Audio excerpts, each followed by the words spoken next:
നമസ്കാരം ഐതേട്ടാ. നമസ്കാരം. ചേട്ടാ, ഞാൻ ക്രൈം എന്നാണ് വിളിക്കുന്നത്, ക്രൈം ഓൺലൈനിൽ നിന്ന്. നമ്മൾ ഈ ഉദിത് നാരായൺ എന്ന ഗായകനെ അദ്ദേഹത്തിന്റെ ആരാധകർ ഒരു പരിപാടിക്കിടയിൽ സ്ത്രീകൾ അങ്ങോട്ട് ചെന്ന് അദ്ദേഹത്തെ ചുംബിക്കുകയും അദ്ദേഹം അതിനെ ആ ഒരു സെൻസിലെടുത്ത് അദ്ദേഹം തിരിച്ച് അതിന് മറുപടി എന്നോണം അദ്ദേഹം ചുംബനം നൽകിയോ എന്ന ആ വീഡിയോ വ്യക്തമായി എനിക്ക് അത് തോന്നുന്നു അദ്ദേഹം തിരിച്ച് ചുംബനം നൽകി എന്നാണ്.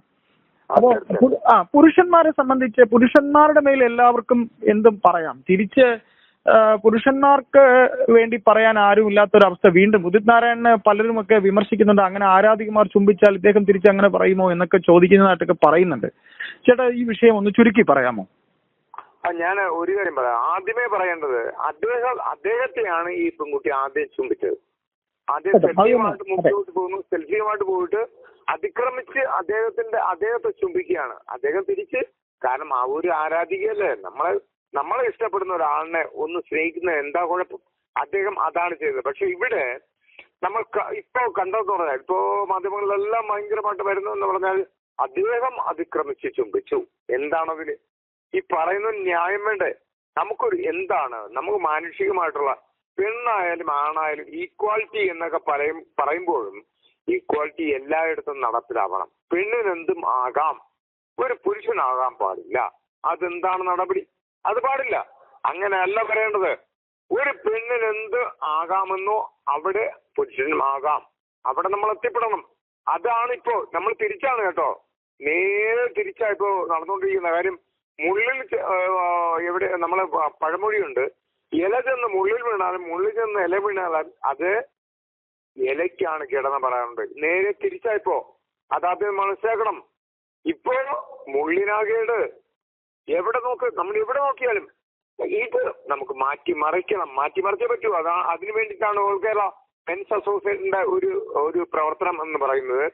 ഇപ്പൊ എന്നെ തന്നെ കുറുക്കാൻ വേണ്ടിയിട്ട് ഇപ്പൊ ഒരുപാട് നടപടികൾ നടന്നുകൊണ്ടിരിക്കുക. ഒരിക്കലും നടക്കില്ല, കാരണം അതൊന്നും വിജയിക്കില്ല. കാരണം ശരിയുടെ പക്ഷം എന്നായാലും നമുക്ക് തെറ്റുകൾ ഒരുപാട് മൂടി വയ്ക്കാൻ പറ്റും, പക്ഷെ ശരി എത്ര നാൾ മൂടി വയ്ക്കാൻ പറ്റും? ഒരിക്കലും നടക്കില്ല.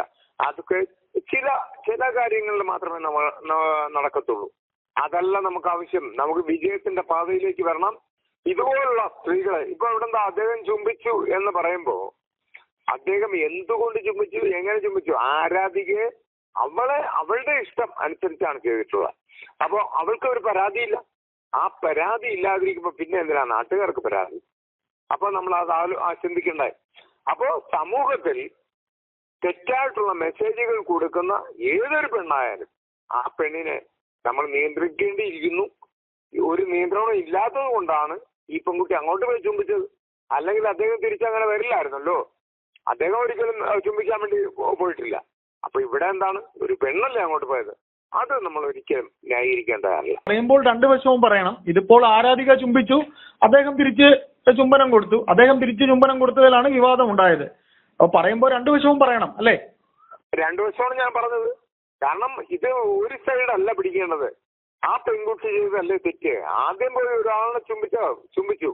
അയാൾ പിന്നീടാണ് ആ റിയാക്ഷൻ മനസ്സിലാക്കിയിട്ടല്ലേ അയാൾ ചെയ്തത്. അത് നമ്മൾ ചിന്തിക്കണ്ടേ?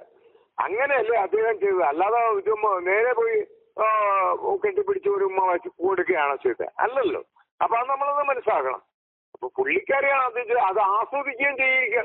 പുള്ളിക്കാർക്ക് പിന്നീട് പുള്ളിക്കാരി തിരിഞ്ഞ് ക്യാമറ ഏത് ക്യാമറ നമുക്കറിയില്ല, എന്നാലും പുള്ളിക്കാരി ക്യാമറയെ അഭിമുഖീകരിച്ചൊന്ന് ആസ്വദിക്കല്ലേ. അപ്പൊ പിന്നെ എന്താ കുറ്റം പറയാനുള്ള? അപ്പോ പെണ്ണെന്ന് പറയുന്നത് ഈ എന്താ പറയാ, ആസ്വദിക്കാൻ വേണ്ടിയിട്ട് മാത്രം ജീവിക്കരുത്. ഇതാണ് ഞാൻ പറയുന്നത്. ഏതൊരു പെണ്ണും അവളുടെ ആസ്വാദനം അല്ലെങ്കിൽ അവൾക്ക് എന്താണോ ആവശ്യം ആ സാധനത്തിലൂടെ ഒരു പെണ്ണ് പോകരുത്.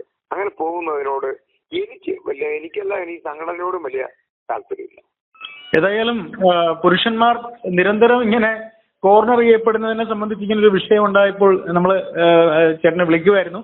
ഏതായാലും വിഷയത്തിൽ പ്രതികരിച്ചതിൽ നന്ദി. താങ്ക് യു ചേട്ടാ. Okay, thank you.